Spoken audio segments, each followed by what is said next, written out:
All right, good afternoon, everyone, and welcome. I want to thank everyone for spending this time with us today. This is actually going to be our final webinar of the year, and today's topic is based around three of the primary reserve management approaches that we see with our existing customers. Based on the response we've gotten, this looks to be a topic that's resonating with the broader remediation industry as well. So for those of you that don't know me, my name's Michael Douglas, and I'll be today's host. Just a couple logistical items before we get going.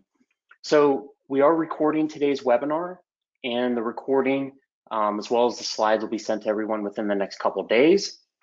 All callers are default muted, so we encourage you to please ask any questions that you have in the questions panel in the GoToWebinar control panel. You should see that on the right side of your screen.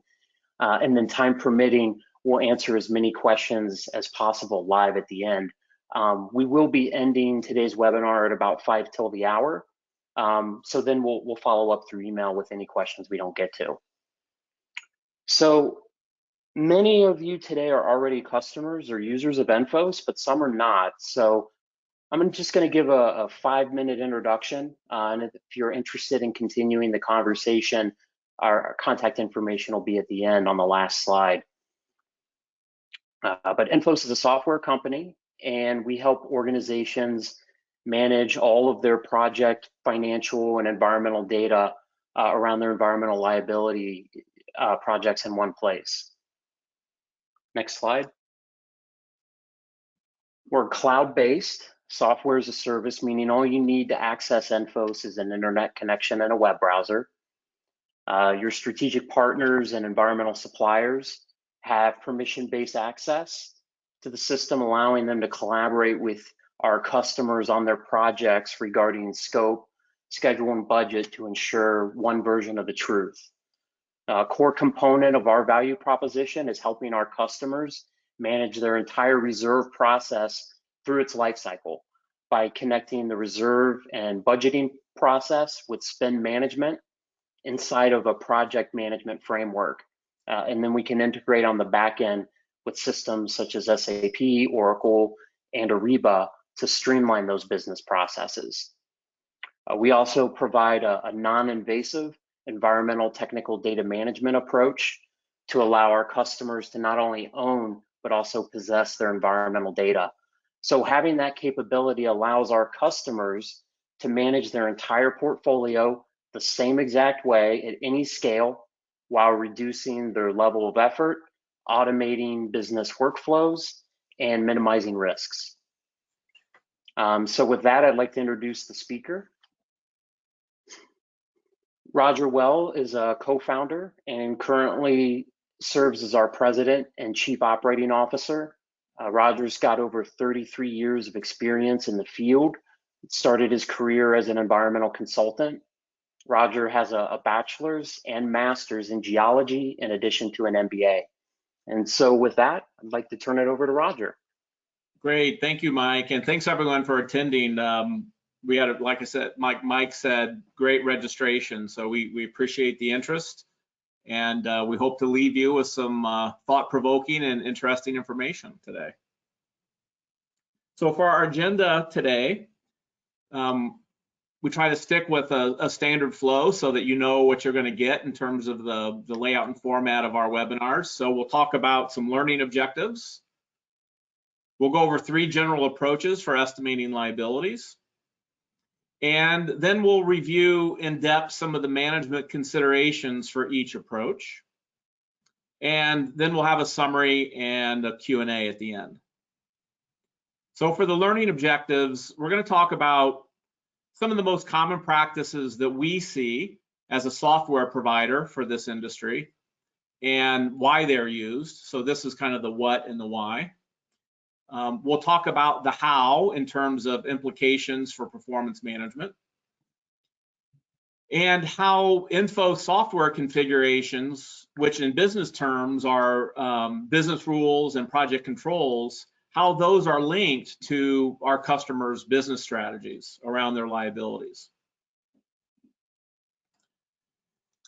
This may have been you or may be you in the future, but it could be a project manager talking to their consultant or a remediation director talking to the controller. But it's certainly something that happens a lot in our industry, right, with liability estimates. Very, very high levels of uncertainty associated with these complex sites. Change management is critical. And policy and procedure drives a lot of these estimating methodologies. The problem is that not all organizations are aligned from top to bottom, right? From vice president, director level to, say regional manager or program manager down to project manager, and even extending out to our consultants and our environmental suppliers. Not everyone all the time is aligned in terms of just exactly how and what are we to be estimating and including. So that's what we're going to be focusing on today. So the three, and there are more, but these are the three that we see a lot in practice, are the spend and replenish approach, a stage gate or a milestone-based approach, and then a cost to complete approach. And I'm going to describe these at a high level before we start drilling down into some of the unique elements of each. But they're all attempting to do the same thing. The result is different, the practices are different, but it's all around, we have these projects and these sites. Many sites are large, so they have multiple areas of concern. How do we attempt at an organizational or an enterprise level to do our estimating consistently and uniformly that's aligned with the strategy so that we, right, as the environmental remediation groups, that we can tell that story. And again, you could be a consultant, you could be a representative of the client organization. So some high-level descriptions here, and the good thing about it is the names are very descriptive. So I think most people that have experience doing this already knew what these meant.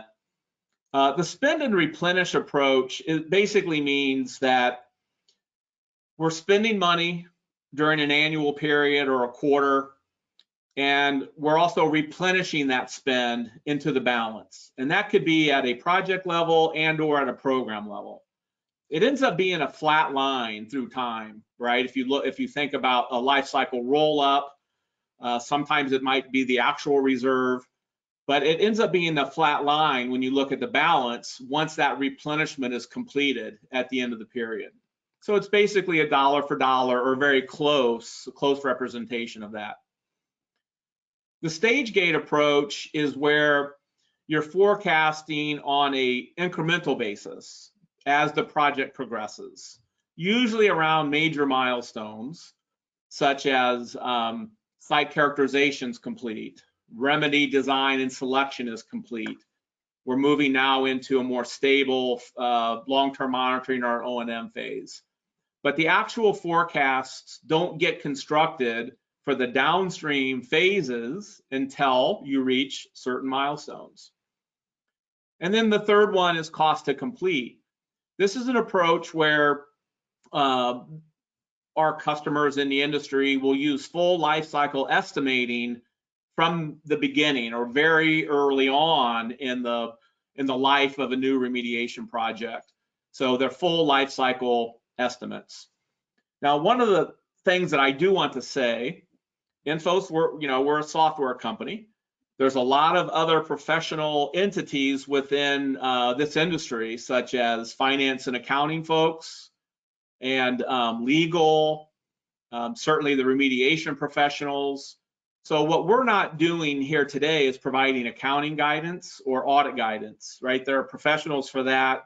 We're not making value judgments or even making recommendations. We're really explaining these, why they're used, and what some of the configurations are in the ENFOS software to allow companies to do all of these or variations of these within one single system. So these are strategic choices that get made by organizations. So I want to go over some of the major attributes of each approach. So for the spend and replenish, Some people even will call this a reserve top off. And I talked about that before. And this can be done in many different modalities. We've seen organizations that are well reserved, right? They may have, let's say, $100 million reserve. They spend 10 each year. They're going to top off with 10 at the end of that year. So that 100 million stays flat. That's an example.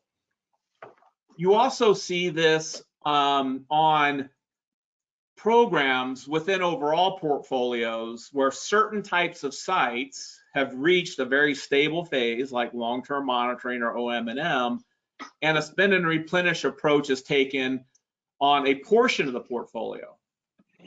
So you will see this methodology taken in those two types of examples and even more. Many times the emphasis, the business strategy emphasis is on an annual operating plan. And that is really based on this desire or this business need for consistency and predictability of cash flow and a reserve expense if taken year to year, right? So this is giving those organizations consistency and predictability. This works well with mature and stable portfolios. I hit on that earlier. If you're managing a portfolio or a subset of the portfolio that has very stable year-to-year type of work scope and work, costs line up year to year, then this type of an approach works well. The other aspect of this in terms of forecasting is the next activity downstream of that, which is spending the money, right? So what we see with companies that use this on some or all their portfolio, they're also typically bundling this approach with annual purchase commitments. That basically means that purchase orders or work orders against a contract or master service agreement will have an expiry at the end of the year, and then those get rescoped, repriced, re-released for the next year. So that's another attribute that we see with spend and replenish. For the stage gates, what you're getting here is a partial life cycle estimate. We talked about the definition of that. I think you understand why. Just a little sub note there, when you're using milestone or stage gate approaches, you need to be planning for and have the expectation that there are going to be many adjustments per project and for the portfolio, many of those through time. That might be on a quarterly basis based on the financial calendar, also could be the annual deep dive or some major trigger event. There's a higher degree of certainty in each phase estimate, right? Because we're not forecasting for remedial construction until we have remedy selection, which means we've already done feasibility study and design. So you should expect a higher degree of certainty and accuracy in the forecasts that come out of this model or this approach. These get aligned with decision gates and at key milestones. This fits very well with the accounting requirements around probable and estimable. And another element that we like to stress here is that when you're managing a large portfolio and you're doing a stage-gated milestone process, the distribution of your projects by phase is very important for that long-term outlook. And again, that is based on the maturity of the overall portfolio. But managing where are we in the life cycle phases that we've defined, we're looking at project counts, not just dollars, and what is that going to look like year to year during our annual planning processes. Cost to complete is the next approach I'd like to discuss. So this is a full life cycle estimate, usually built up from the bottom up, project by project. This relies heavily on subject matter input and your knowledge base, which should include data that you're managing in ENFOS as well, because you have all your historical costs around types of facilities and sites and the demographics and so on. We typically see multiple planning scenarios used so that there can be a range of outcomes. The most standard approach would be a low a most likely, and then a high. This requires strong change management because early on in a project lifecycle, we're using subject matter expertise, and we're using our knowledge base of data to do a lifecycle estimate before we've really finished site characterization, or maybe before we finished design and selection. So again, strong change management in your business processes is very critical here. And this is an attempt for a full disclosure based on known liabilities at any point in time. I will mention that there are hybrids and variations within overall programs, that sometimes they're mixing and matching these approaches. As long as that's well defined and the teams are very aware of what the criteria are, then that can work. But for long-term monitoring and O&M projects, you do see spend and replenish a lot, and it makes sense, because if I'm doing 30 years of O&M and it's $100,000 a year, I'm going to spend it and then replenish it the next planning cycle. We see sometimes customers are using only one stage gate, and then they're using a cost to complete. So instead of multiple stage gates, they'll use one somewhere around remedy selection. And then complex sites versus routine sites. It's certainly easier as professionals to do a cost to complete on a fairly standard routine type project, basically because you've done hundreds of them, right, as an organization or as a professional. The complex sites, maybe not so much, right? In those situations, sometimes we'll see more of a milestone stage gate type approach. We're focusing on this planning area, but those of you that have been on our webinars, you know that we get into spend management as well as environmental data management and general project management as well. But I want to just kind of frame this discussion. We're in this planning lane, but certainly there are effects of your estimating methodology on how you would go about executing work, and then monitoring and controlling work, and then certainly closing. I've hit on a couple already when we talked about the spend and replenish. That fits well with annual work releases or work orders for the suppliers doing the work.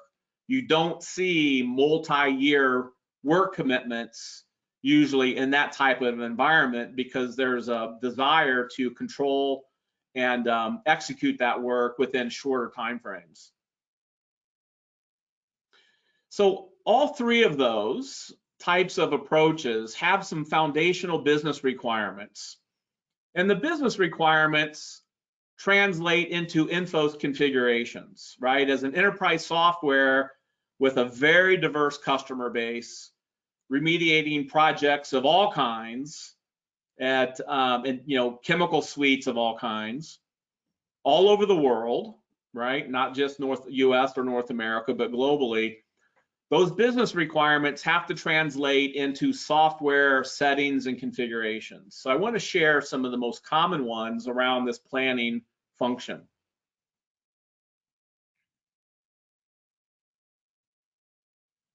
Okay, so these are some common properties that we see. Let me back up here. Uniformity in executing those methodologies. Project organizational structure, workflow requirements, work breakdown structure, schema and format, multiple scenarios. You don't want a project manager in the UK managing the portfolio totally different from a project manager sitting in Canada, as an example, right? If you're trying to really set up and manage a program for your cost center, you want this type of uniformity around your planning and forecasting. Ease of updates. These are changing very frequently. So we need software that enables and supports that ease of updates. All historical plans and all previous decisions in one place. Features like cloning and editing for rapid reforecasting. And then even automated adjustments based on end of period roll forward. Those can be done on some or all of the portfolio, and then a human can go in and validate after the period is ended and the roll forward is executed. Built-in accounting logic around automated financial controls, discounting and accretion, balance calculations, adjustments, and forced reviews of idle project plans. A lot of times we hear from our customers that their auditors are requiring and they need to show evidence that every site that they are reserving for needs to have a pair of eyes on it at a minimum, even if there were no changes in the cost to complete forecast. So that's what software can do very well, these built-in accounting logic activities. And then decision support. So it's one thing to do forecasting. Forecasting is going to be based on site strategy. It's going to be based on your common work breakdown structure. It's going to be based on your out years requirements. How far do we go in the future years? So having decision support that's consistent, again, from project to project is crucial here. Things like technical justification, internal control compliance, and then backup documentation. So I'm going to drill down in a few of those from that previous slide. So the project hierarchy structure looks really easy, but it's very, very important, especially for portfolios that have new discoveries and new spills or leaks, or they're acquiring liability, to have a common framework to set up new sites and new AOCs on those sites. Again, it's a discipline. It's thinking systematically and then executing in that same way. So that area of concern at the bottom of this chart, that is the liability entity. So if my site is site A, in this example, I have two AOCs. They could be on different parts of the property. They could be on incidents that occurred at a different date. There could be different chemical of concern or different media attributes. But the AOC itself is where I'm going to do my bottoms up forecasting in either three of those methodologies or the hybrid. So this is a very important structure in setting up in essence, a programmatic way to organize, report, and then monitor on our liabilities. Another crucial element, regardless of the approach taken on forecasting, is the linkage with our spend, as well as our cost recovery. In between forecasting and budgeting and spend is the proposal management, scope of work management, and then also approving work authorizations, which is the transactional level approval for a consultant or a laboratory or a contractor to go do work and then to invoice you. So having this critical linkage with spend management, with forecasting and budgeting, that provides the opportunity to automate financial controls from that full end-to-end process. We're going to talk more about this, but it's controlling work commitments against budgets, and it's controlling spend against work authorizations, which tie back to the original budget. This is an example of the work breakdown structure, if you need a refresher on that. So you can see that we have one AOC. If we have 1,000 AOCs, they're all going to follow a similar WBS. There are multiple levels within a work breakdown structure that can be used or not used. So in my example here, we start at site assessment and we end up with closure. For those that are doing milestone or stage gate estimates, they'll have decision gates in between these phase transitions. And that usually involves some kind of a site strategy plan review. It might be a procurement review as well, and a reserve review, right? As we're now starting to estimate for future phases that we haven't estimated before. The deeper you go in a work breakdown structure, the more granular your financial information is. That can be useful for financial analysis as well as for project management. Sometimes even your own accounting standards require it based on your use of a WBS in your ERP system. The work breakdown structure can be extended across all those major processes, from planning to proposals and purchases to your supply chain, all the way through your actual invoices and your spend. Generally, regardless of the estimating approach, what we see is that the most granular detail is on the actual spend, because we've done the work, right? It's been done. I can get down to hours and quantities and unit rates. I can get down into cost accounting categories like labor, either direct or indirect, materials, subcontractors, equipment, and so on. Usually, that level of detail is not included in my long-term forecasts. It can be, but usually it's not, since doing a 30-year estimate on how many man hours we're going to have to sample and monitor wells and what's that unit rate going to be 30 years from now is a fool's errand, but it can be done. So here's a screenshot of the ENFOS application. It's just a general plan. And there are a lot of attributes on here that I want to talk about in terms of configurability. For your forecasts, one of the big decisions always is what level of a work breakdown structure do we want to go to as an organization? There's up to 4 levels available. This is a 2-level plan. So we've got standard phases, and then we have standard activities within each phase, and then I have my cash flow forecast out into the future as long as we need to go. Another configurability is the granularity on your annual increments. So the software provides configuration options for monthly, quarterly, or all annual forecasts. A lot of that ties back into your estimating approach, which links back to business strategy. If you are managing cash flow very tightly as a business and you're working off of an annual operating plan, we typically see this current year and maybe even the next year out broken down by month or quarterly cash flow forecasts.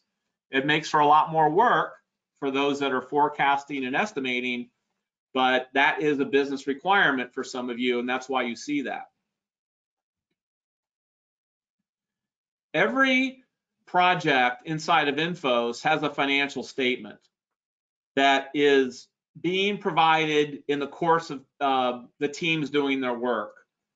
So we always show the financial statement on our balance screen by project, and then that rolls up into that logical hierarchy that we talked about, all the way up to the top of the organization. But we're tracking 4 major data points that's coming from project management and transaction management in other modules. So we have our original estimate. That's when we first recognized that remediation project and estimated. The adjustments, life-to-date spending, and then the balance in real time and to the penny. So in an example like this, you would probably say this was not a cost to complete estimate, was it? We went from an initial estimate of $67,000, which was probably for site characterization, to a approval of adjustments through time of almost $7 million. So that's where you'll see in your financial statement per project the result of your methodologies that your organization is taking.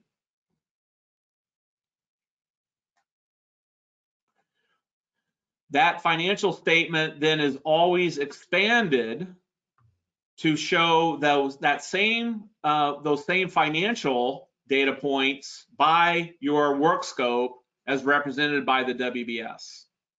So this is my last approved estimate, my spend against that, my balance remaining, my open work commitments. So this means I have work orders or purchase orders still outstanding to be invoiced in this amount by work scope, my available to commit, and then my PO balance if you're managing POs in your purchase to pay system.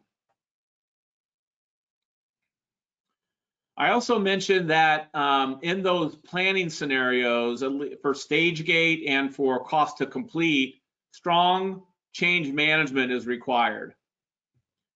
So inside of ENFOS, we've created the ability to force or mandate the tracking of your reasons on why we're making adjustments to the cost to complete.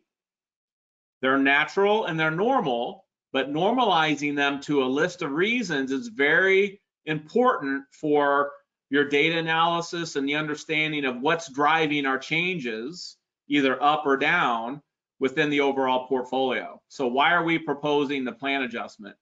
It could be something like a regulatory trigger. It could be the schedule has changed for some reason, such as the regulator hasn't gotten back to us with the remedy approval or the consent order. But you can see that gets automated within the application, so you can't move to point B in your reforecast until you complete information at point A. Those were all common characteristics or business requirements for those three estimating approaches. So now I'm going to look at some unique configurations around each one of the three. So for spend and replenish, we typically see that planning granularity at a monthly or quarterly basis. Reason for that is the business strategy is many times focused on an annual operating plan. So they're looking for the most granularity in the cash flow projection. The work breakdown structure level is typically at a phase level as well. The purchase commitment expiry is normally set to annual. They don't allow multi-year purchases.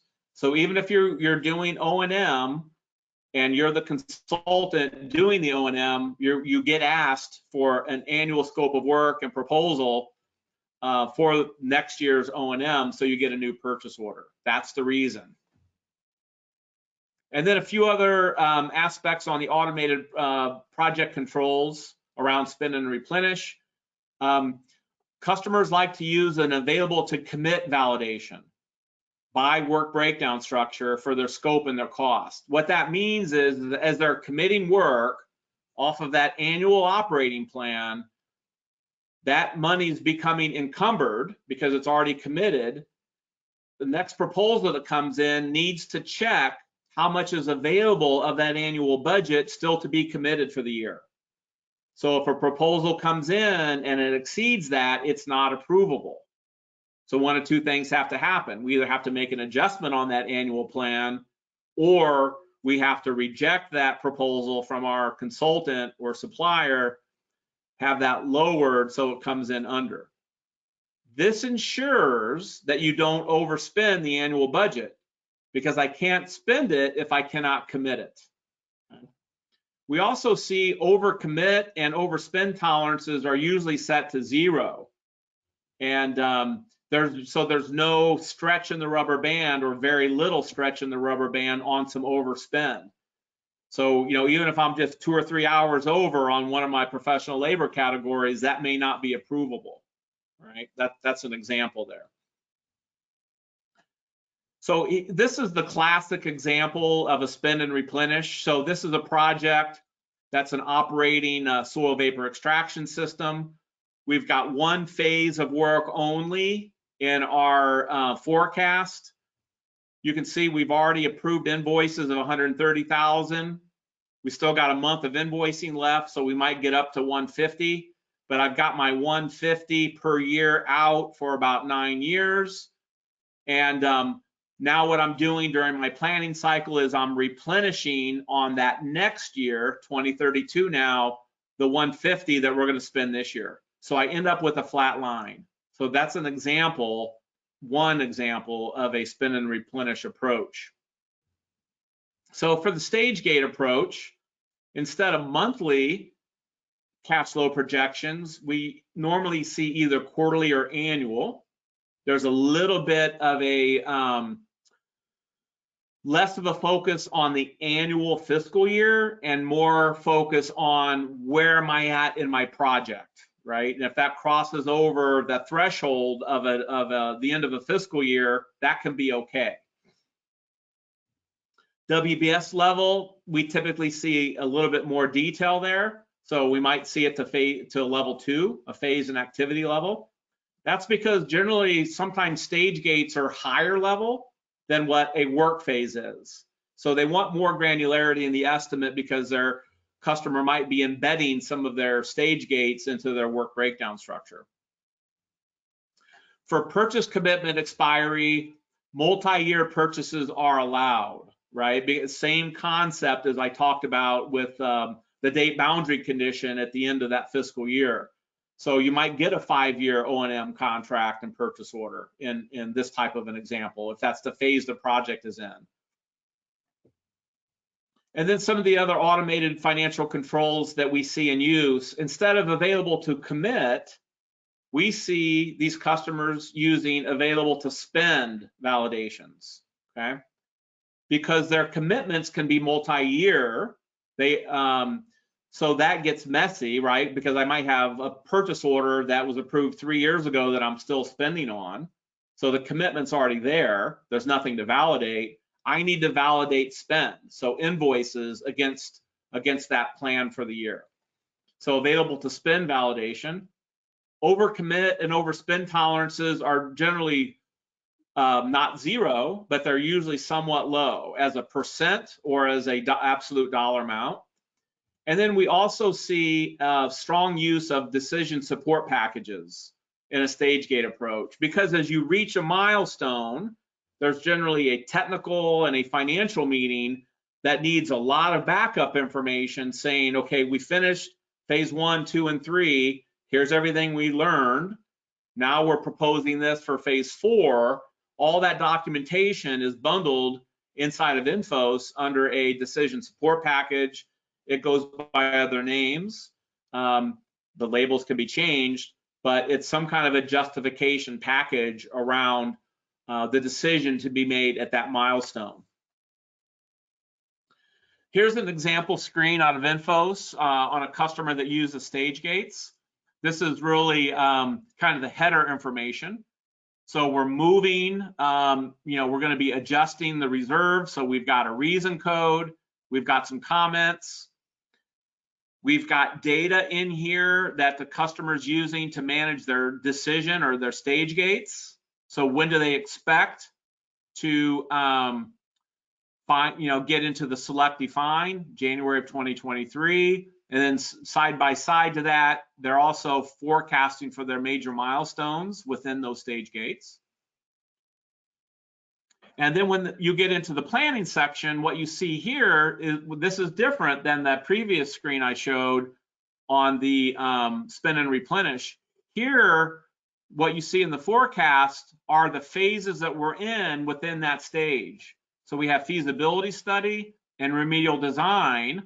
We've probably already finished site characterization and other types of early phases, but you don't see phases yet for phase 5, which might be remedial construction. Phase 6 might be long-term monitoring. So the forecast itself is constructed only with the phases within that gate. And then the timeline, again, based on the business rules, is only going out as far as we need for those current phases of work that we're estimating for. So that's where you start seeing differences of configuration around those use cases. Cost to complete. We typically see quarterly or annual cash flow projections, much like stage gates. WBS level of detail in their forecasts are either level 2 or 3. Reason for that is that we're looking for granularity in the forecast because it's going all the way to the end from the very start of the project or very early phases of the project. Purchase commitment expiry is set to allow multi-year purchases. We're also using available to spend validation by WBS, very similar to stage gates. The overcommit and overspend tolerances are set relatively higher by percent or by dollars. The reason for that is because generally with this strategy, the project teams that are doing the remediation have some flexibility to accelerate spend or defer spend based on opportunity, right? And that opportunity could be operational, could be regulatory, could be weather, it could be availability of contractors, whatever it might be. What you typically see with the cost to complete is an opportunistic viewpoint around accelerating or deferring spend, right? Decision support package and multiple scenarios are recommended. We also see auto end of period plan roll forward on some or all of the sites. So as I finish my year or quarter, the system can be configured with the business rule to move the under or the overspend into my next period for a net result of a $0 adjustment. Okay. So that's the type of attribute that gets used around cost to complete approaches within ENFOS. Here's a classic example of a cost to complete estimate.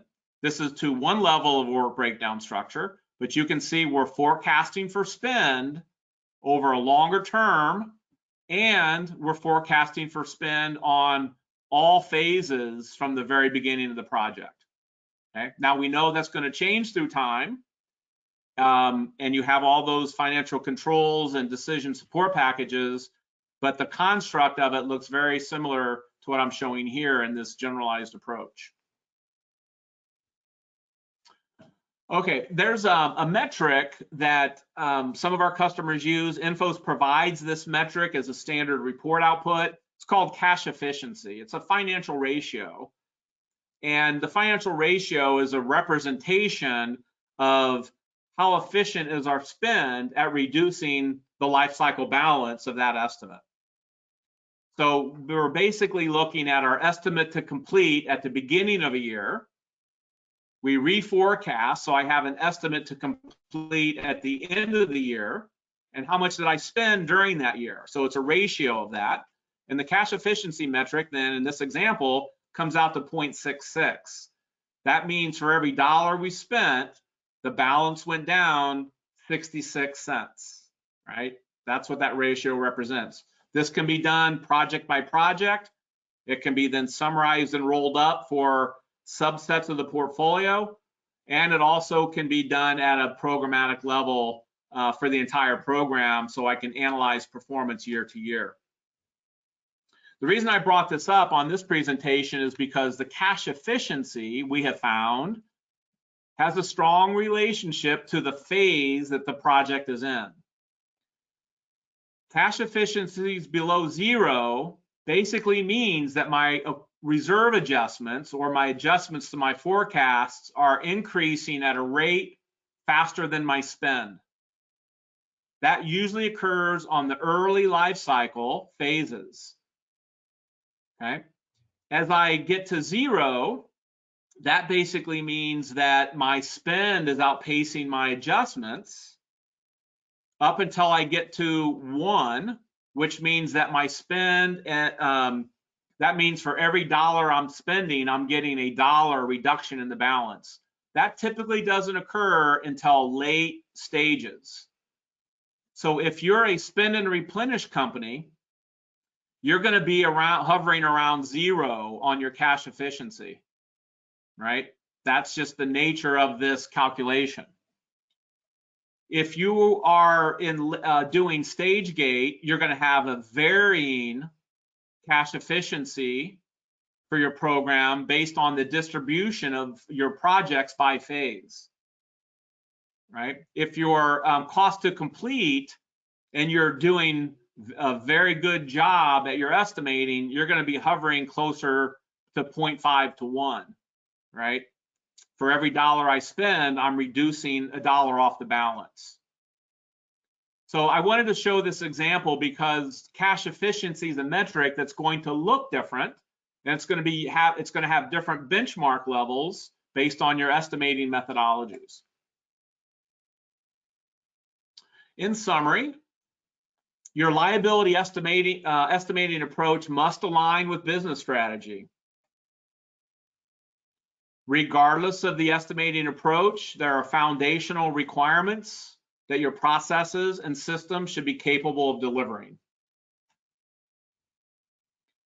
Each estimating approach also has unique supplemental requirements that are nuanced by the method of your estimates, as we've just went through. And then finally, as you saw with some screenshots and discussions here around logic and configuration, ENFOS is designed specifically for this job, regardless of your estimating approach. That's part of the configurability and flexibility of the application that's designed specifically for environmental liability management. And with that, I'm going to turn it over to Mike.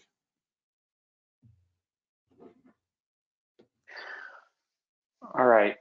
So Roger, we've had some questions come in through the panel. So first question is, how hard is it to switch over to different estimating approaches in ENFOS, and what's involved with that? Okay. Yeah, that, good question. I don't want to say it depends because everyone hates that answer. There are certain configurations that take more planning and testing before they can be implemented than others. And then there's also certain directions of changes. It's a lot easier, right, to go from, say, monthly forecasting to annual than vice versa. I'm just using an example there.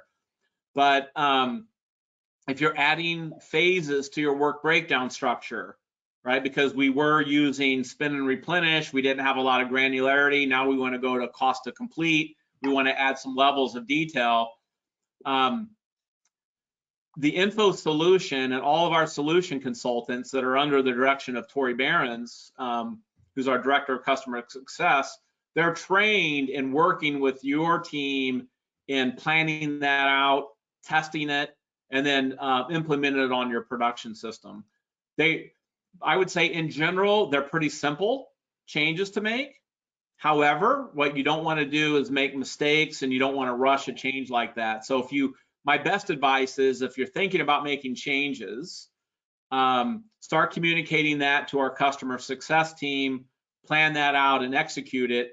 It's almost always be done with a month or two time frame though, right? And that's being pretty cautious, having some testing and some QA involved in it before it goes to production.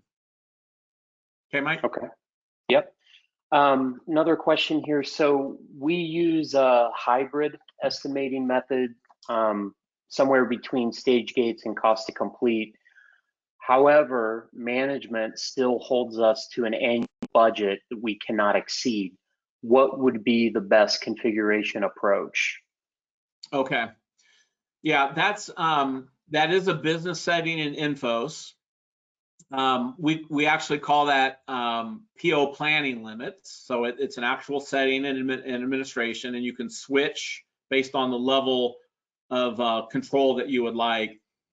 So the best approach for that is that you use a configuration modality that we call planning PO limits by current year. And what that does, that still allows you to do all your forecasting based on stage gates or cost to complete, just like I showed you. So you continue doing that. But the financial controls now are pegged to the annual budget, the annual approved amount. Think of that as the current year slice out of that long-term forecast. All the controls for work commitments and spend validate up against those totals instead of the life cycle total. So there's a very specific configuration approach for that very scenario. Okay. Question here about decision support around estimates and plans, and then also changes. Okay, yeah, the decision support, you may have heard us call that by a different name. We generically call that feature our plan form. And it's supplemental material that gets templated based on each customer's requirements. So, different elements from different customers I can talk about a little bit in generic terms. Sometimes it's documentation of the site strategy or the site, strategic plan. So it's answering questions or filling in the blanks in a templated fashion that becomes an artifact or a piece of documentation that's always associated with that financial plan that was created, prepared, and approved at a point in time. Once it's approved, that support package or that plan form is non-editable. So if I'm doing quarterly changes, or I'm doing changes on trigger events or major milestones, every time I do a plan adjustment in ENFOS, I have my financials, I can have my Gantt chart, which is my calendar of events with milestones, and I can have my decision support / plan form. And once it's approved, it's approved. Next quarter, I go to do my plan change. ENFOS rolls forward that template for the team that's now editable for this new plan. I can make changes, reapprove it, and now that one's set as history and it's non-editable. So the concept of this is that every customer of ours has different justification requirements, different backup documentation required, and a different set of questions to be able to answer when they're submitting for an adjustment. So that's templated for each customer during our implementation. Okay, Mike? Yep.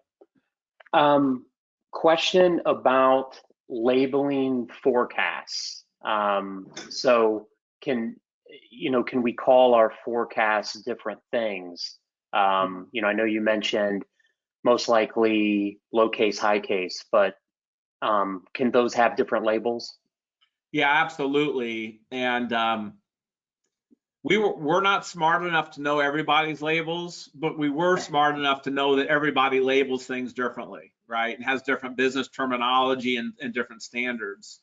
So when ENFOS was designed and constructed, we kept that in mind. It starts with an expense type. And the general expense types that we see in the industry would be a remediation reserve. That's our environmental obligation roll-ups. Next one might be an asset retirement obligation. There might be an operational expense. So those are kind of the funding types. Next level down, Mike, is really the answer to the question, but we call those planning scenarios. So if I've got a remediation reserve or an environmental obligation as my expense type, your procedures and policies may have for a multiple planning scenarios, low, most likely high.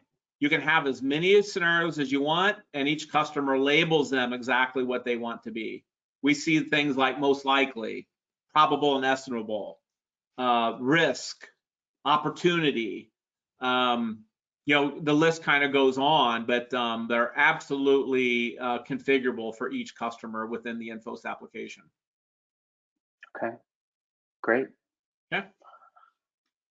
Well, we've got a hard stop here. So Roger, do you want to flash to the last slide? Yeah. Okay, so mine and Evan's contact information is here. We've had a couple additional questions here. We'll follow up on those through email, but really appreciate everyone taking the time to spend with us today. As I mentioned earlier, probably within the next day or two, you'll receive an email with the recording as well as the slides that we went over. But feel free to reach out and ask any additional questions you might have. And thanks again, everyone. Enjoy the rest of your afternoon, and happy holidays. Thank you. Bye.